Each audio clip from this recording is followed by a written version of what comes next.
Yung mga ito, tagal-tagal din tayong hindi nakapag-vlog ng ng photo na ginagawa dahil sa sobrang hupik ng schedule. Grabe talaga ang schedule. Sobrang dami ng schedule.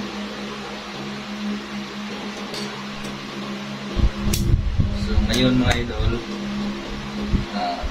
ganito ang ating gagawin. Mamanggasan po natin ito. Yan. Kung titingnan nyo, parang mahina lang siya. Ang hindi siya pulido. Pero pag patapos na itong napiting, dito po natin makikita ang ganda ng lapat ng palin na ito. Yan. Kung ang gagawin natin ngayon, kakabit natin yung manggas. Yung wala nyo pong gawin para makuha yung 40 ng shoulder niya hanggang dito ikot, bibistingan nyo po siya, guguhitan nyo muna, kunin nyo po yung dito po sukat ng shoulder ng customer dito, itong sa gitna ng likod. Kunin nyo siya ganyan. Kung ano ang nakalagay doon sa pattern, yun din ang sukat na gagawin nyo dito. Tapos kita nyo dito, guhitan pa ikot, pagkatapos bibistingan para yung kabit nyo ng manggas hindi siya pa curve yung kanya kabit. Kaya ikakabit natin siya para maganda ang kuha nyo sa shoulder nyo at saka sa manggas at saka sa body. Talagang fit na fit. Kukuha kayo dito ng 1 3/4. Ay, 2 3/4, sorry. 2 3/4 or 3. 2 3/4 buhit ko dito. So, yung likod nito,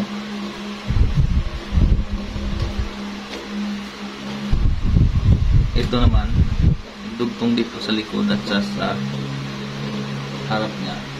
Doon po ipapatak sa ginuhitan ko. Ito.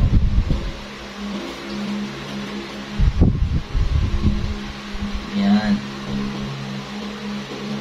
Patak na siya. Tapos, ipin no. Para hindi maano. Tapos, iganon nyo po. Yan. Sukatin nga lang.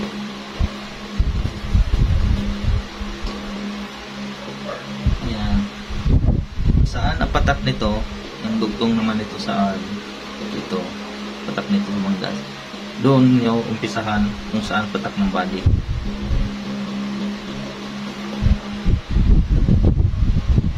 Yung patak nito, itong dugtong na to, dito din po dugtong sa ano niya, body.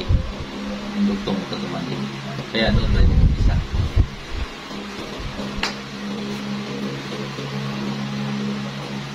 Kasi yung kabit namin iba sa mga gawang ready-made. Kasi yung ready-made talagang wala na yung adjacent. May adjacent man yun, pero yung mga allowance nun kukunti na lang. Ito pag ang gusto na gusto mo yung masusunod, kasi may mga malalaking allowance pa nito. Kaya yun ang purpose na puro lang lilit ang mga side ito. Yan. Listing paikot.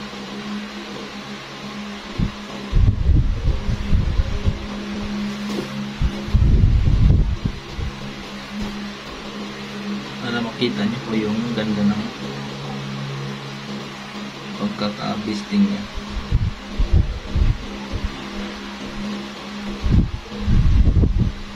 Kita ng camera. Wala kasi ako nag-video.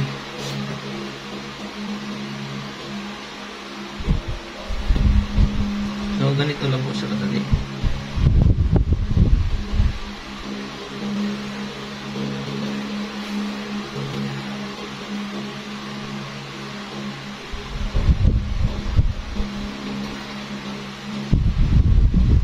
Ang pagkain unit naman ito, 1/4. 1/4 ang pagkain nito.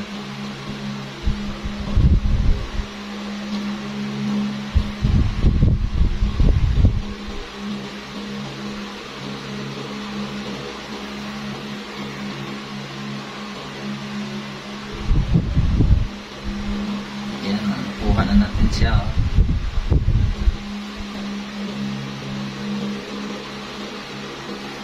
Maikot. Pagdating naman dito sa may bandang balikat, pakain na po ng pakunti-kunti.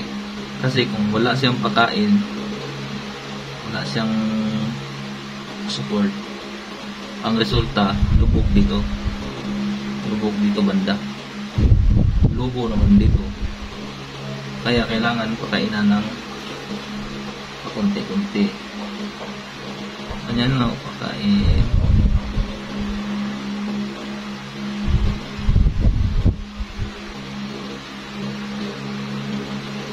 Tapos, dating dyan, ang ginagawa ko para talaga walang labis, walang kulang, sok na sok ang gisting niya.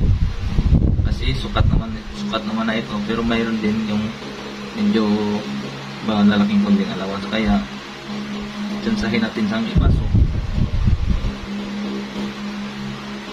Para kuha talaga ang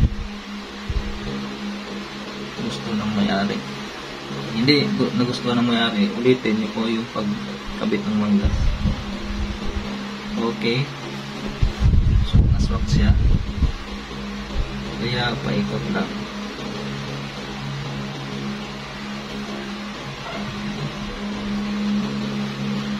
Ayan, tapos na.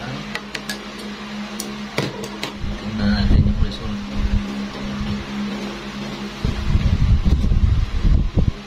O, diba? Maganda ang result niya.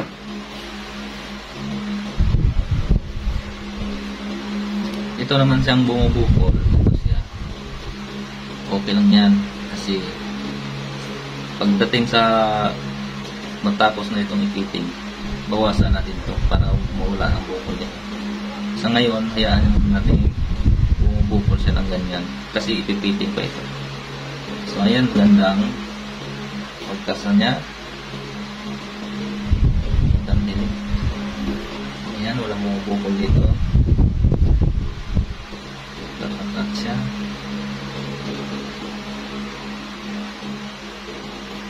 Hindi ba maganda?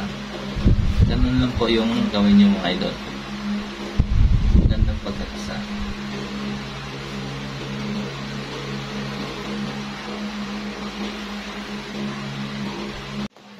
So, tapos na po ang ating gawa mga idol. Ito na po. Yan yung kinabit natin manggas.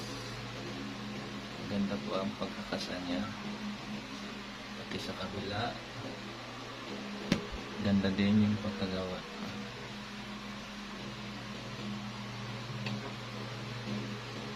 Yan, wala pa pong kulat. So hanggang dito lang po muna ang ating video. Huwag niyo pong kalimutan na i-subscribe ang ating channel para marami po kayong video mapanood at marami pa tayong video i-upload. Pasensyahan po ang aking post na madalang po sa mga ganitong pagtatay. Kung naanuhan nyo po, napansin nyo po na parang puro quote lang po ang aking pinupost. Kasi po nakatutok po ako sa quote ngayon. Ang daming quote na silatingan. Kaya abang-abang na lang po mga idol sa sunod nating mga video. Maraming salamat po sa inyong lahat. Thank you po.